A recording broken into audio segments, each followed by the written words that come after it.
Welcome to the future. PBS Digital.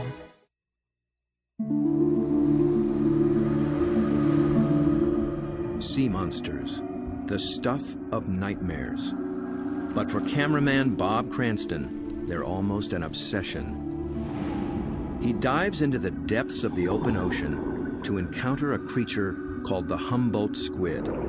His fascination with these beasts will send him into distant waters, into the lives of a strange and alien clan.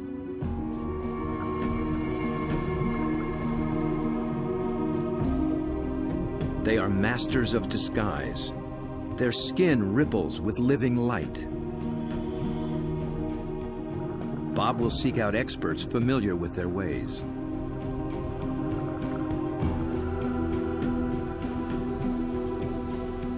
And he takes up a dangerous quest to connect with the fearsome Humboldt down in the dark. Do they flash a welcome or a warning?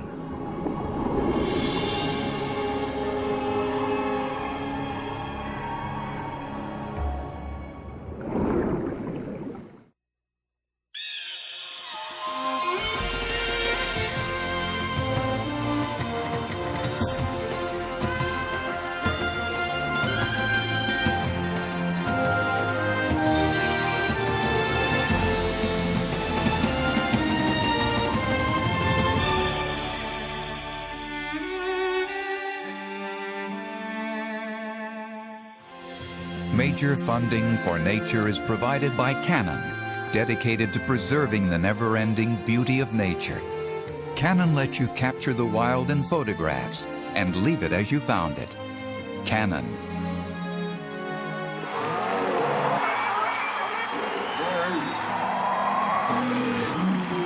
And by the new Ford Escape Hybrid, appreciated by audiences everywhere.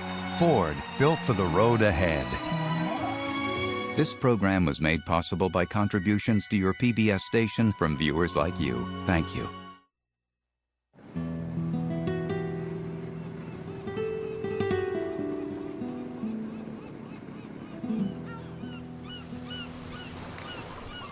Deep in the waters of the Sea of Cortez, far below the sunlit surface, lurks a creature the locals call the Red Devil.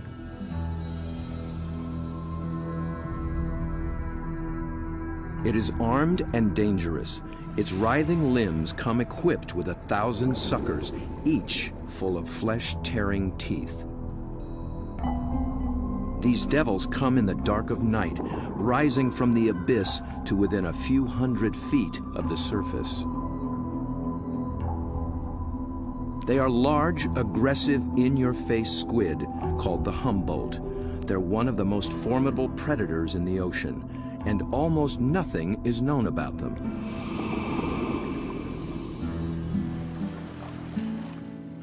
To cameraman Bob Cranston, the Humboldt have become an irresistible challenge. He's one of the few who've descended into their midst, at depths where others fear to follow. But his last encounter was a close call. It was 3 years ago in these very waters. Bob's goal was to film these beasts up close in the open ocean. The usual white filming lights create a circle of light that acts like a wall, keeping the squid at bay. So Bob descended with red lights that diffuse almost immediately.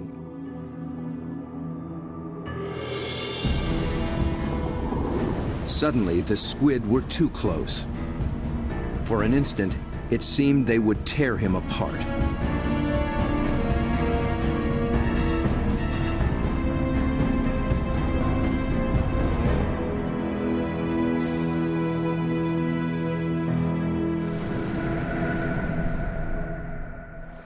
It was an intense encounter that only fueled his fascination for the Humboldt.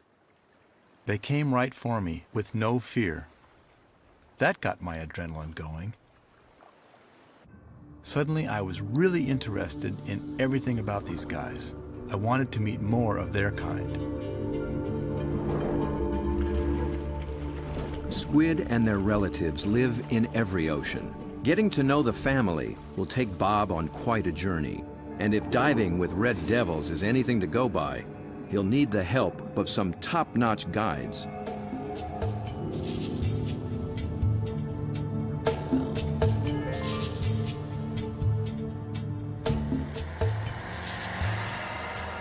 Bob begins his quest far to the north in the dark, cold waters of the Pacific Northwest.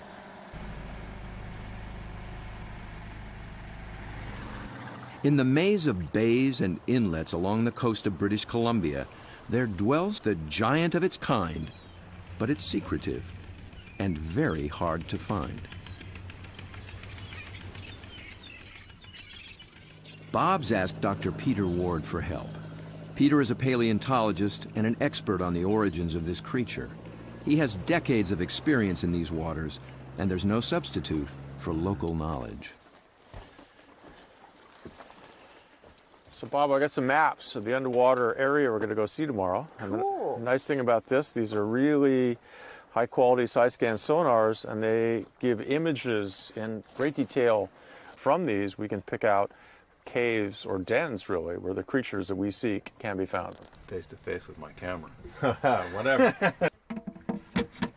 Bob's been filming underwater for more than 30 years. He's one of the best at very difficult diving. It's a rebreather, a closed circuit rebreather. The CO carbon dioxide is pulled out, add a little oxygen, it comes back and you breathe it, same as the guys who walked on the moon. Fantastic. It's really cool. I can stay down there with the creatures and film them for as long as I can stand the cold. The water registers 47 degrees. Without a dry suit, a diver could slip into unconsciousness from the cold in just half an hour. Waterproof zipper. Same zipper they use in spacesuits. Only in a spacesuit, I think they pressurize it. In this suit, you get vacuum packed. Get all these fancy lights. I think that one means low. Getting a little warm. Gotta get in the water soon.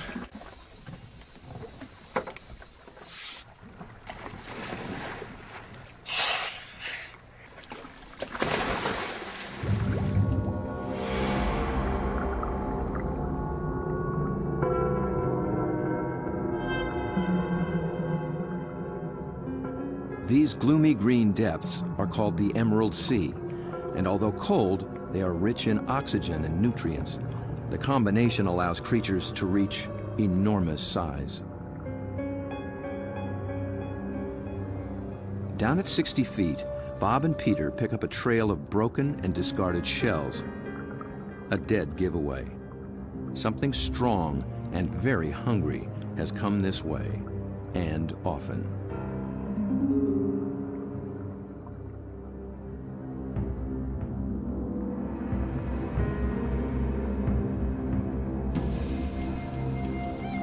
The crab should show more caution.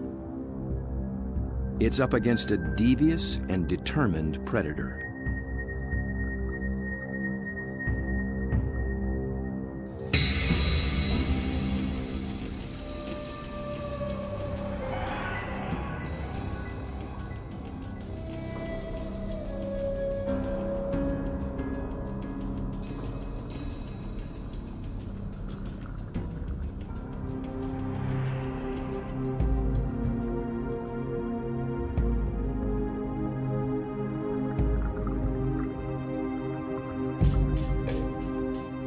As Bob approaches, his quarry appears to have found him.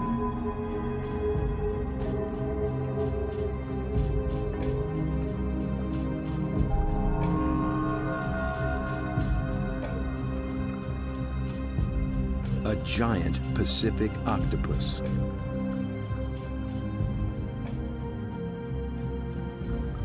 Eight arms of sinewy muscle lined with grasping suckers reach out and gently explore the strange intruder.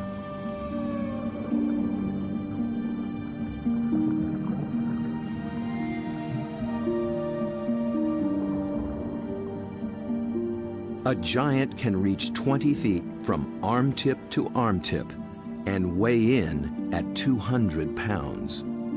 It's the largest octopus in the great clan called the cephalopods, the group that unites the octopus and squid. It's an ancient tribe, the first large predators in the sea. To this curious female, we're a brand new species.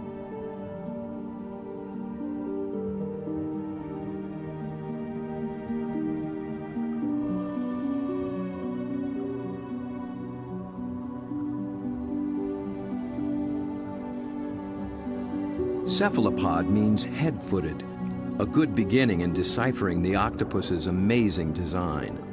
The head and body are encased in a large, soft sac, and the foot, derived from its distant relatives, the clams and snails, has become a siphon, a water jet to propel it in any direction.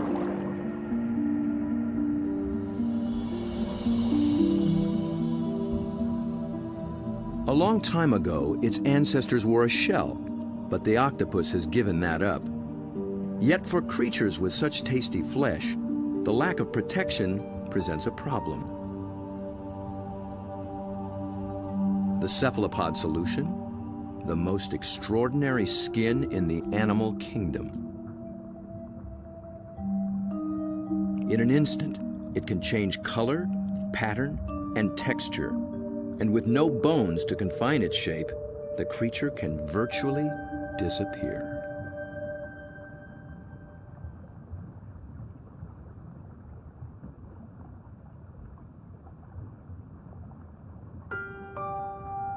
Another female lies sequestered in her den, tending to her brood of eggs. She lays up to 100,000 just once in her life. When they hatch, she will die. These clever, curious creatures won't live long at all. Their entire lifespan is no more than 3 or 4 years.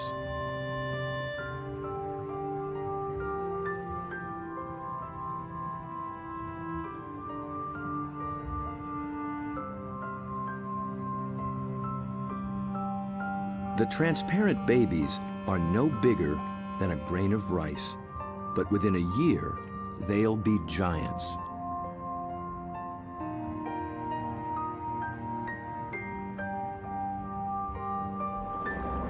While the lives of these complex beings are all too brief, their line reaches back 500 million years, long before sharks began swimming the seas. This would be a great spot right in here. Peter Ward has spent 35 years delving into cephalopod family secrets. He's brought Bob to a special outcropping of rocks. They were once well submerged in a much warmer sea and still hold a record of that long ago time. Fossils are found in these rocks, fossils of relatives of the octopus, actually. They're called ammonites. And how old are they? 80 million years in age. 80 million years. That's true. That is old. Back in those days, cephalopods made beautiful curved shells. And if you dig long enough and hard enough, you can find some beautiful stuff. This is an ammonite. It's a fossil that is actually the direct ancestor of octopus. So this is an ancient cephalopod. It's related to the chambered nautilus. So the tentacles sat here and swam about. A shell is a mobile home and a defense against predators, but it's so cumbersome it makes swimming difficult. Of the almost 1,000 kinds of cephalopods alive today, only the nautilus still wears one. It's a living fossil, puffing along the reefs of the Indo-Pacific as though nothing has ever changed.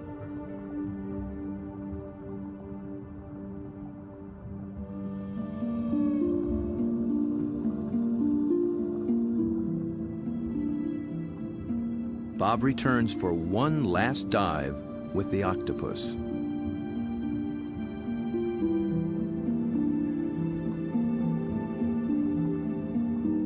I couldn't resist bringing her a treat. All cephalopods are carnivores, and they love crabs. This creature actually reached out to me. I could sense her interest, her intelligence. I could see it in her eyes. There's something about the eyes of these animals just draw human observers in, and especially with the octopus and the cuttlefish, they definitely make visual eye contact with you and maintain it. Dr. John Forsyth studies these creatures' amazing physiology and complex behaviors. And I've come in and played games with octopus where I'll duck down and they'll raise up and look at me, and then I'll raise up and they'll duck down, and this will just go on for 15 or 20 minutes. Like this guy, I can barely see him over there, but when I look up, see, he's coming up. Because I think they look for our eyes. I think they try to make contact with our eyes as well. And I think that's what draws us into watching these animals. Whereas a fish, sometimes I look at a fish and I'm not sure where it's looking. They just have these blank, cold stares. But with a cephalopod, it's really never like that. At the National Resource Center for Cephalopods in Galveston, Texas, John maintains quite a collection. There are several kinds of octopuses, a school of small squid, and another relative, the cuttlefish. For John, the eyes of a cephalopod are not just the windows to its soul. They tell you a lot about how the animal lives. The octopus has a rectangular pupil that captures light reflected off the sea floor. Squid's large round eyes are adapted to seeing darting prey in the twilight of the open ocean. Cuttlefish dwell in both worlds, and their complex eyes can actually change shape to accommodate their travels.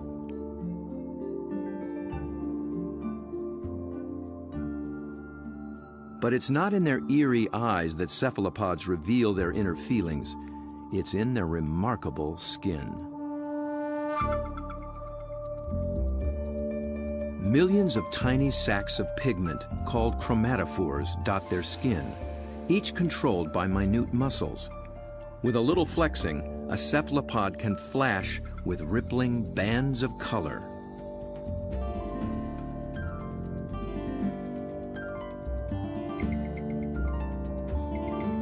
Any sort of excitement, danger, desire, aggression, passion, and their skin lights up.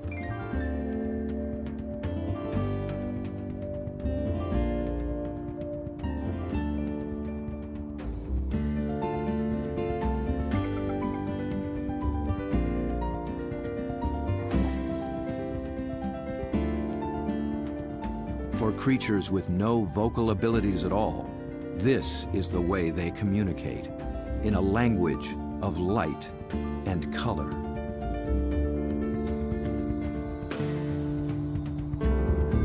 And like an octopus, a cuttlefish can transform its texture, matching its surroundings, hiding in plain sight.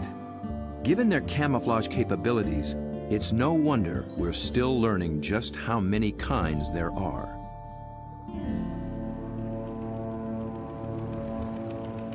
One of the hotspots for new discoveries is the narrow Lembah Strait off North Sulawesi in the island chain of Indonesia. It's a pretty scenic spot they picked out for this joint, isn't it? I mean, it's magical. John and Bob have come here looking for new species of cephalopods.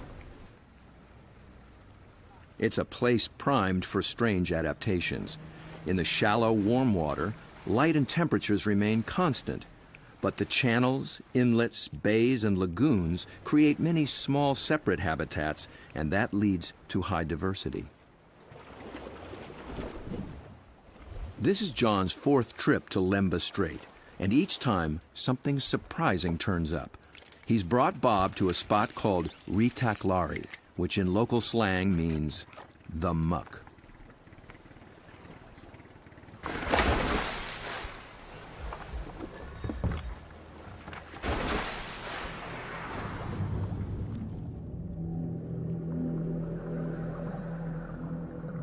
At first glance, it's a vast, flat disappointment.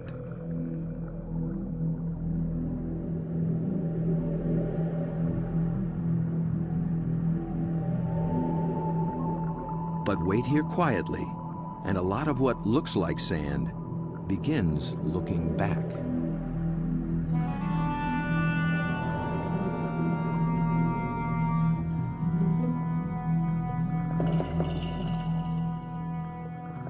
From the still of the muck to the roaring straits, a lot of effort goes into not standing out. Drifting reeds are actually floating razorfish. And the end of a few branches turn into ornate ghost pipefish.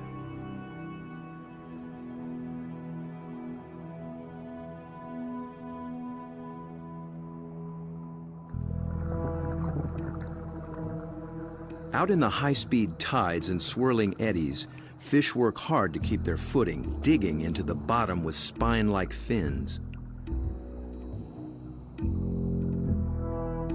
But even creeping along on the seafloor, you still have to make a living.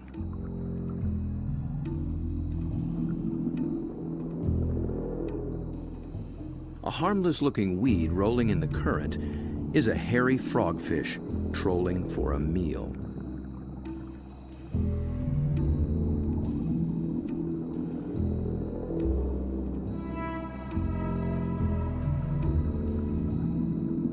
It comes equipped with its own strange lure.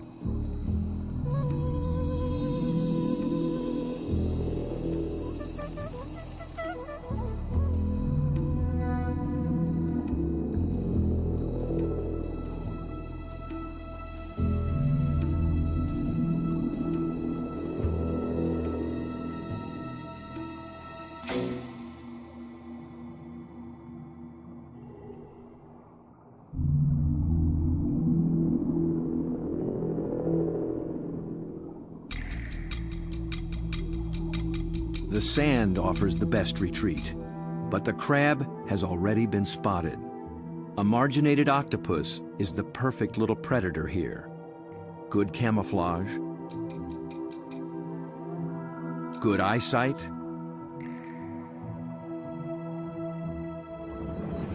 good grip.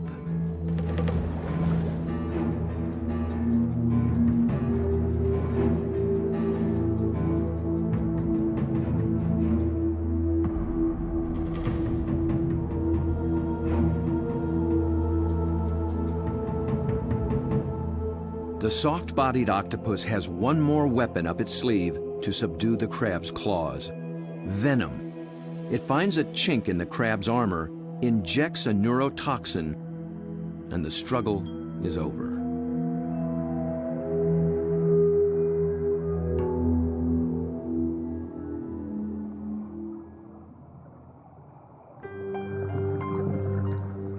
In such an open setting, the trick for every creature is to find some place to hide.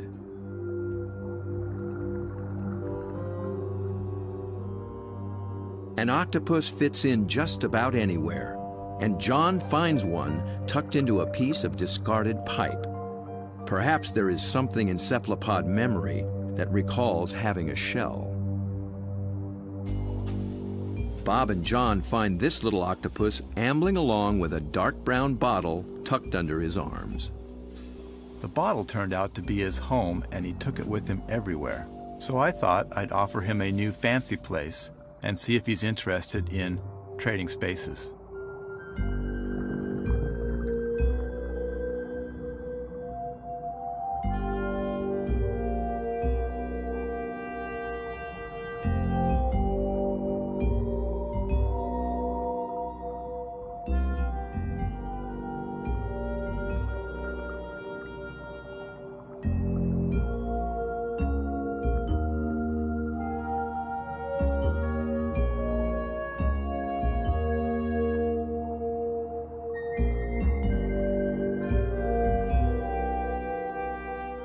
I began to worry he might get confused by this clear glass and wouldn't remember how to get back out. But after a few minutes, he slipped through the opening and went straight back to his old brown bottle. He'd made his choice. I think the clear glass was a little too bright, and besides, there's no place like home. especially when you can take it with you.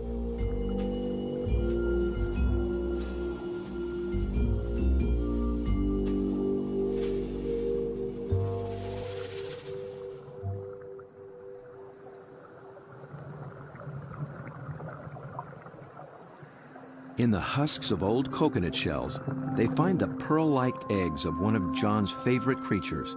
It's a tiny cuttlefish that's seldom seen after it hatches. It remains so small and well camouflaged that it takes great practice to find it.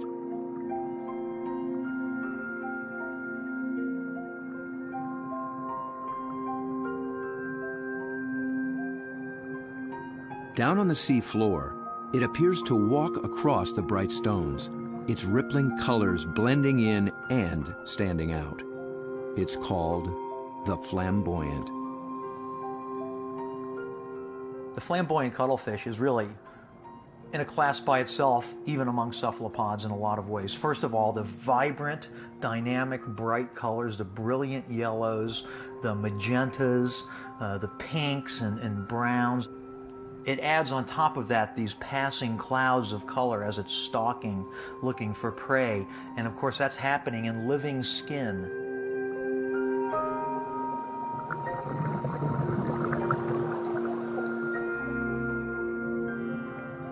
A lot of these animals are surprisingly bold. The flamboyant actually seems to like being under the lights.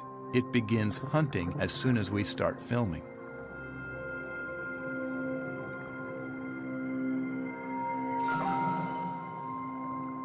My video lights attract little shrimp and crustaceans.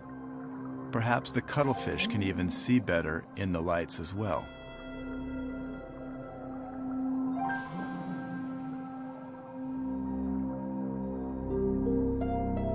It's only when John sticks out an enormous hand that we see the scale of this little hunter. Next to a 6-foot Humboldt and a giant octopus, it's hard to believe it's one of the family. Not far away, a small octopus has been eyeing the scene. John reaches out for a better look. Every time I touch one of these animals, I'm not gripping it or holding it. My intention is never to frighten the animal in any way. However, I am trying to keep it close to where I can get a good look, but at the same time, the animal knows at any moment it can get away if it wants to.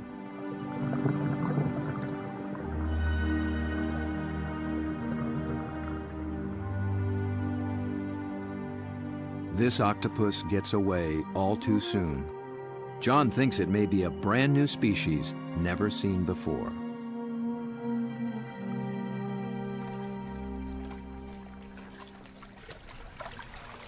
I don't know, Bob. I'm not sure what that is, but it could be a new one.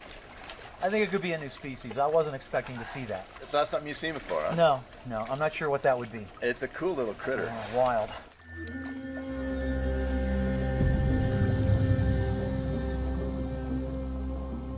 The waters of Sulawesi are full of new discoveries, and one is an octopus designed with a special brand of disguise. It lives in the same waters as the banded sea snake, whose bold stripes announce its potent venom.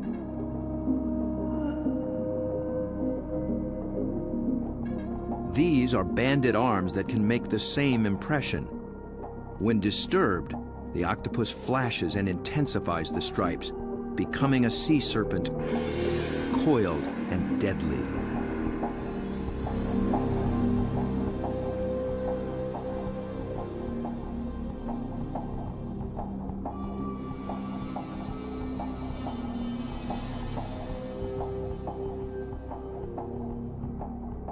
The creature has not yet been named by science, but it is known to be a fraud. It's a shy nocturnal octopus, and unlike the snake, its venom is virtually harmless. Its stripes are simply a ruse to intimidate would-be predators.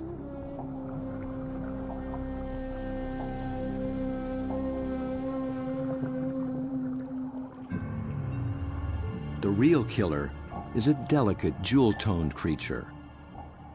The blue-ringed octopus. The flashing blue neon is no false alarm. Its poison can immobilize every muscle in the human body. There is no antidote. But all it's really after is a crab.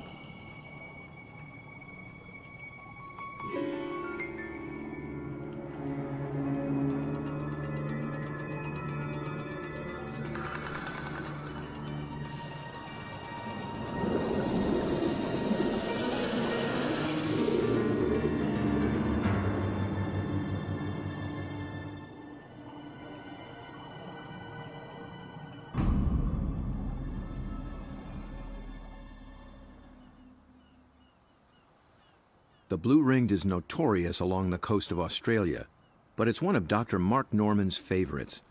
As curator of marine invertebrates at Museum Victoria, his fieldwork in all 7 seas has revolutionized what we know about cephalopods. It's really hard to estimate how many species of cephalopods, or in particular octopuses, we have worldwide, because we're still in the period of discovery. They thought there was about 100 species of octopus in the world, and we've found 150 new species in the last 10 years through the Indian and Pacific Oceans and Australia and up through Asia. And these groups of animals, it's not hard to find new species. Almost everything we touch is new.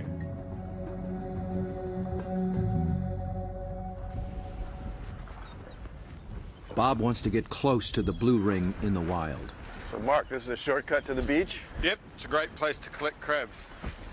Through the graveyard, eh? Yep. So are these the bodies of the people who have been bitten by blue ring octopus? No, very few people have died from blue ring bites. He's more likely to have died choking to death on his calamari meal at the local pub. So this is where the crabs live? Yep, they hide up here at low tide under the rocks.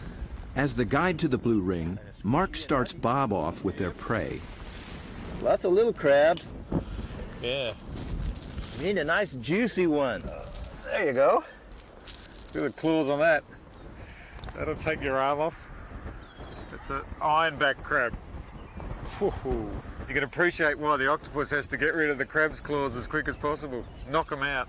When the octopus bites them, it actually goes for those soft gaps in the junctions, like the elbows where the arm is a bit thinner, or else they bite them right on the eyeball, and the poison goes straight down the eyeball and into the brain. So they end up paralysing the animal instantly and putting these claws out of action.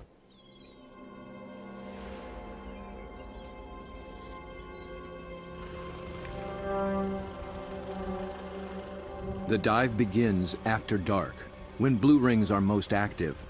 And it's not off some wild remote beach. The deadly blue ring lives just beneath the town pier.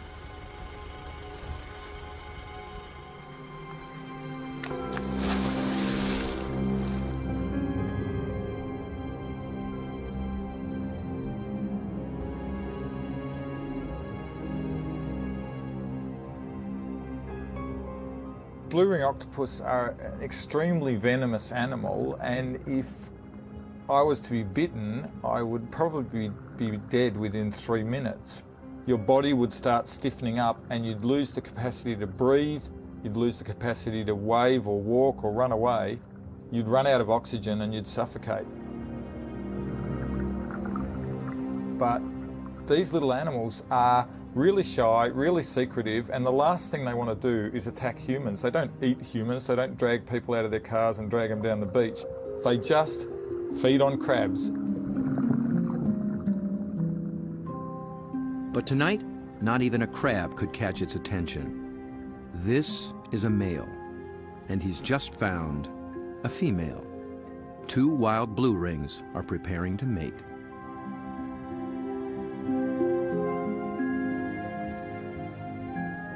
They keep their colors subdued to avoid attracting attention, especially from competing males. No flashing their electric blue. A temporary aquarium helps Bob film what happens next. After a few minutes of courtship, the male gently slips a special arm into the female's gill slit. He's depositing a packet of sperm, which she will use later to fertilize her eggs.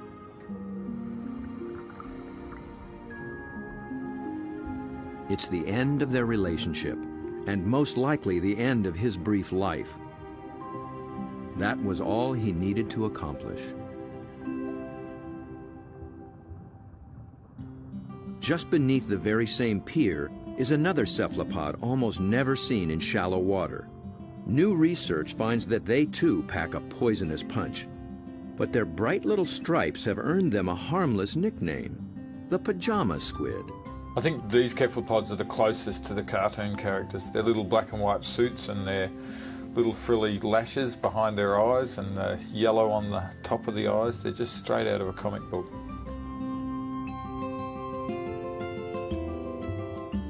The pajama squid seem to have taken a cue from the blue rings. Males grab any passing female and then they try as hard as they can to reposition them so that they're face on, ready to mate, sort of suckers to suckers.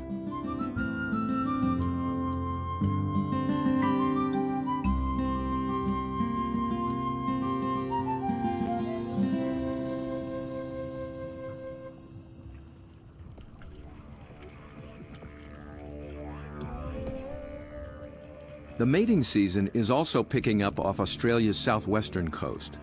In one small bay, giant cuttlefish have begun to assemble. They leave deep water and enter the shallows once a year for 3 to 4 weeks.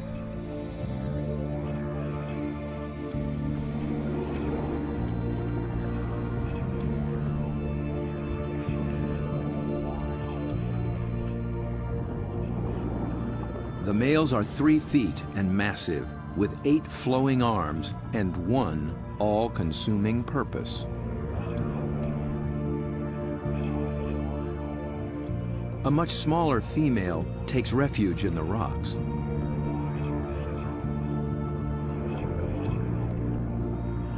The males waste no time taking on their rivals. They flash and ripple with aggression.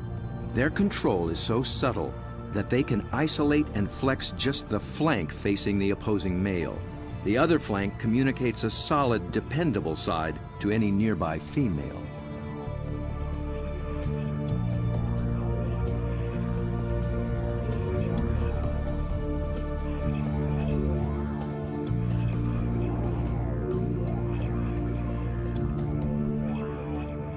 One male has claimed her and takes possession. He'll guard her now, keeping her beneath him until she is ready to lay her eggs.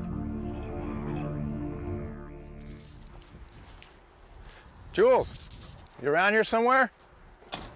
Bob is heading for this far-flung coast, but before diving with these giants, he needs to brush up on the subtleties of cuttlefish communication. This is a crazy place to meet a scientist. Julian Finn is a leading expert on the intense social dynamics of the cuttlefish. He comes to this junkyard to scrounge up special equipment for an interesting experiment. Hey, Jules. Over here, Bob. Oh, okay. Oh, there you go. Yeah, it's You into old cars? Oh yeah, I love them. I got a number of old cars and plenty of treasures in this place. Cuttlefish speak a visual language, and Julian wants in on the conversation. Cars, but also got a few ideas about making something to use on these cuttlefish in Whyalla, trying to get a bit of a different shot. So looks like junk to me. Meanwhile, the cuttlefish continue to gather.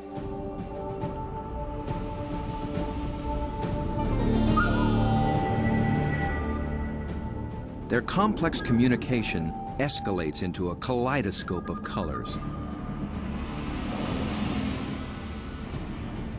Opponents toss each other in the rolling tide, and things start getting rough.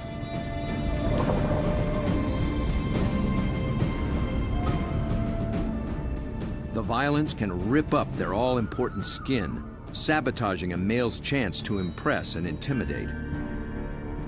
And someone's nursing a torn-off tentacle.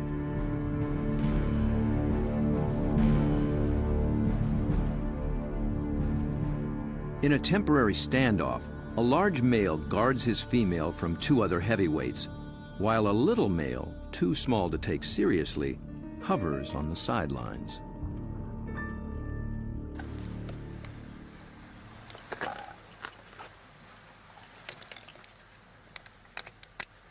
The two males on shore get set to join the fray. Well, here you go, Jules. I just wanted you to know that my camera's bigger than yours. Mine's a bit different than yours too. Well, yours has a hubcap on the front of it. What I'm hoping to do is film the male's reaction to another male. But instead of having another male there, I'm going to have its reflection. It's when males are the same size that trouble starts, and Julian will present one with its very own reflection. He's studying the displays and the intense competition. He intends to provoke a fight. He approaches a large male who immediately responds.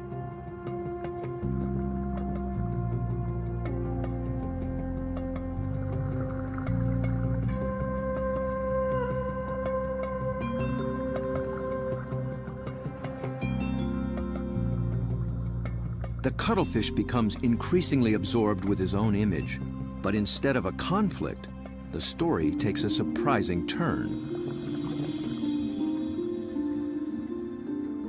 The small, unimpressive male has sneaked in and begun mating with the unguarded female. He's not signaled, nor flashed, nor dazzled. He simply grabbed the female for his own, making every attempt to look as much like her as possible.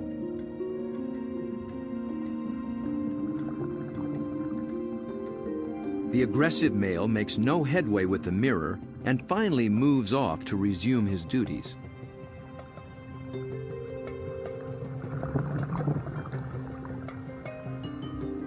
But he's still distracted, still flashing, and doesn't recognize that his female is mating right under his nose. The little male looks so like another female, he doesn't see the threat.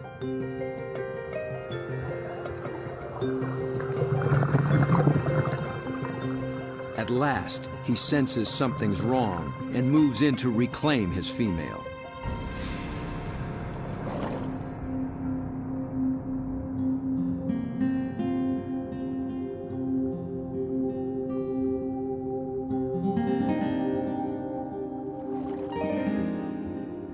To re-establish their relationship, he presents her with the gift of a crab.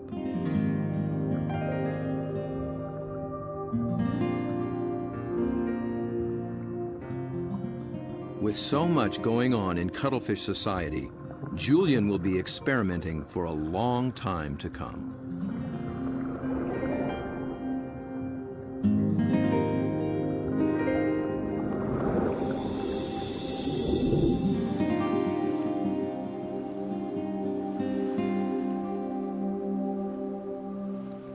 Julian's attempt to interact with the cuttlefish and crack their code has given Bob a daring but dangerous idea. Deep in the waters of Mexico, the mighty Humboldt squid flash their own mysterious signals, and Bob is determined to dive with them again. He intends to engage these aggressive predators by imitating their behavior with a display all his own.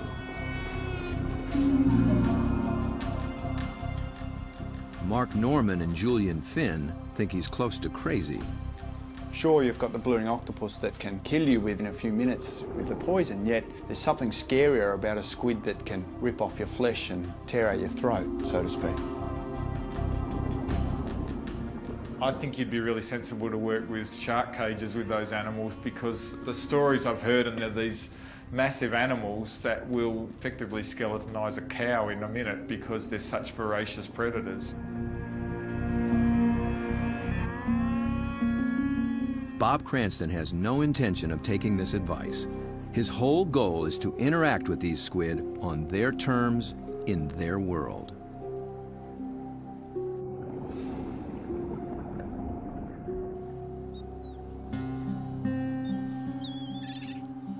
In the small town of Santa Rosalia, on the edge of the Sea of Cortez, being a fisherman takes a certain courage.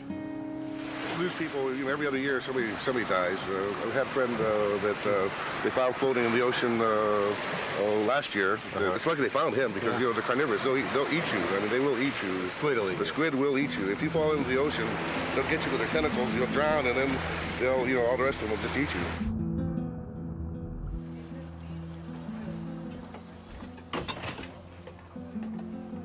Despite their dread, these fishermen face the Humboldt on a nightly basis. Bob will need their help if he hopes to find when and where the squid are rising.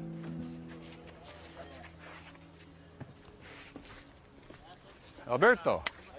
When the Humboldt flash on and off, Bob intends to flash right back. Yo no sé. This is a flashlight, big flashlight for squid. We're gonna... Estos loco, see?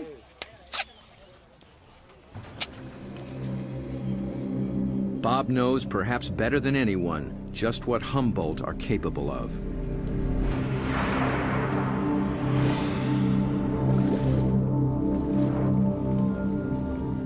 But it's not fear that he feels. It's an intense fascination for such alien creatures in a world so different from our own. For me, there's just something about these animals. Maybe it's because this type of diving in itself is a great challenge. It's hard to work at these depths. I've managed to go down and physically touch these fantastic creatures, but somehow they're the ones that have taken a hold of me.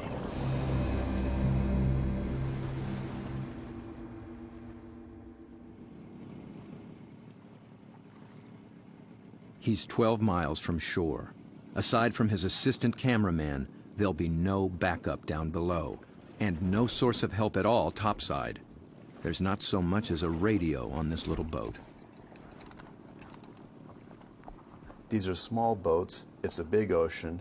There's a language barrier between me and the fishermen who think I'm crazy to dive in the water anyway. If I disappear and drift away from this boat, the fishermen will just think the squid ate me and they won't even bother coming to look for me. Yet Bob has confidence in his own experience and in his plan. I've made up this light tube and filled it with strobe lights. The idea is that the Humboldt squid flash for communications. They flash at each other, they flash at the divers, and so I hope to elicit some kind of a reaction from these animals with this light tube.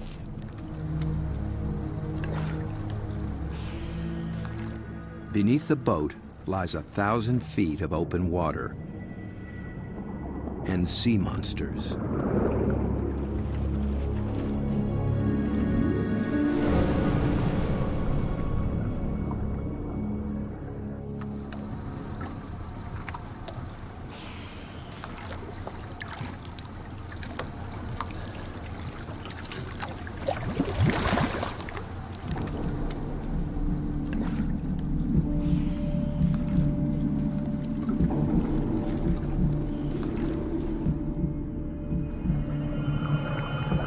Bob descends, his homemade lightsaber a beacon in the utter darkness.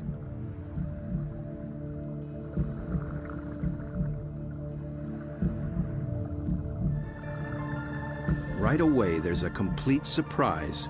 Mobile arrays. They're seldom seen in a school like this. Already the night has taken on unexpected possibilities.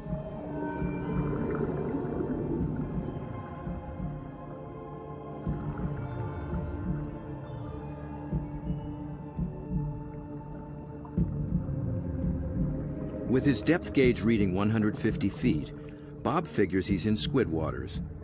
He powers up.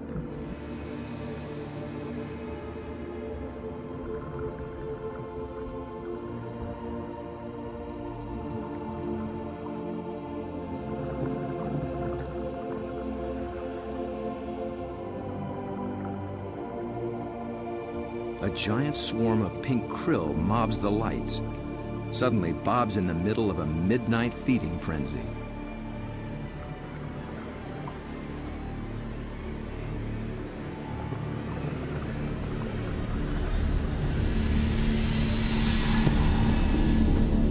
Then, rocketing up from below, Humboldt squid.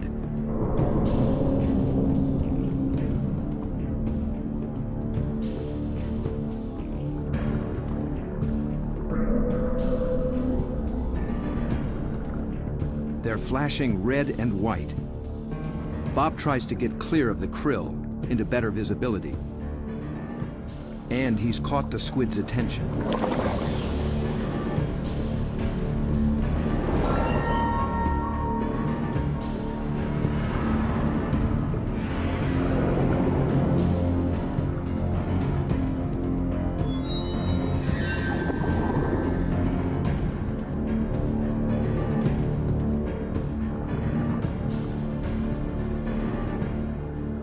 I'm transfixed by this enormous eye up from the deep. I can sense this creature thinking, but I can't imagine what.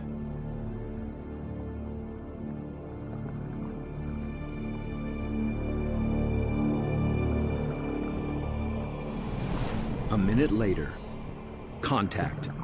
The squid grabs hold, testing the light the only way it can.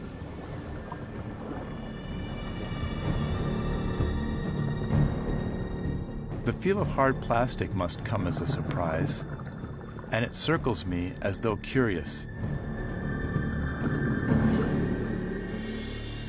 Then, it comes back for more. This time, the aggression is gone. It just seems interested. Amazing.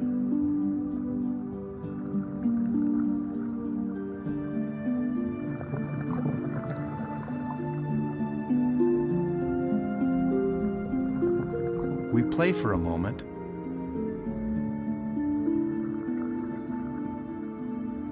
Then suddenly, it's over.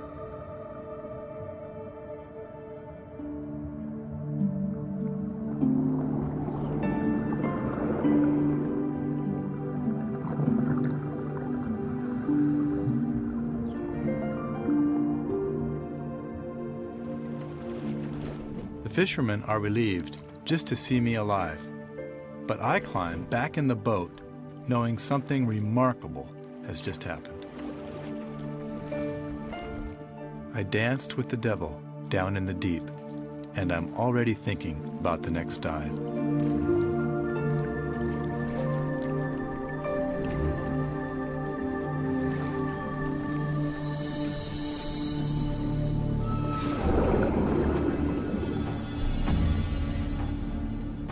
It's certain that Bob will return to dive again with the mysterious Humboldt, perhaps with a new strategy on how to make contact. He's just at the beginning of this extraordinary quest.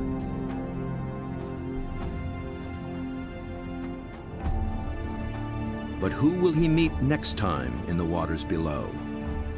Friend or foe? Stay tuned for what's coming up next on Nature. But first,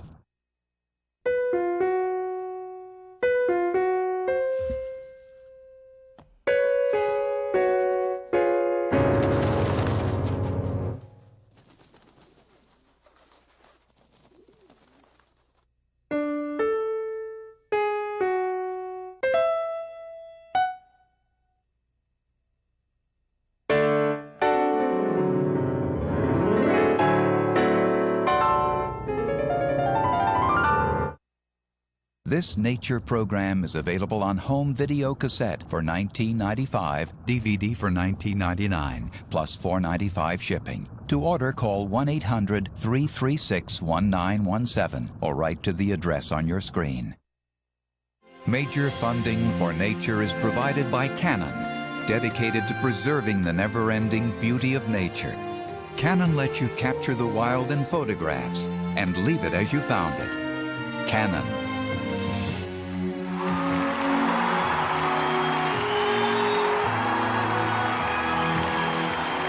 And by the new Ford Escape Hybrid, appreciated by environments everywhere. Ford, built for the road ahead. This program was made possible by contributions to your PBS station from viewers like you. Thank you.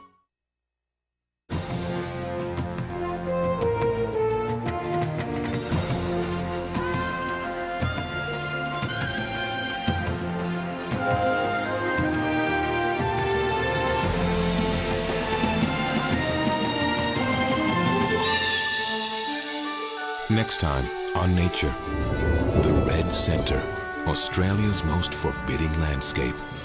Here, even the weather is lethal.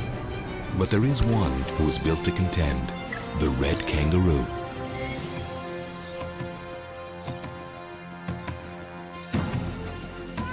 To learn more about what you've seen on this nature program, visit pbs.org.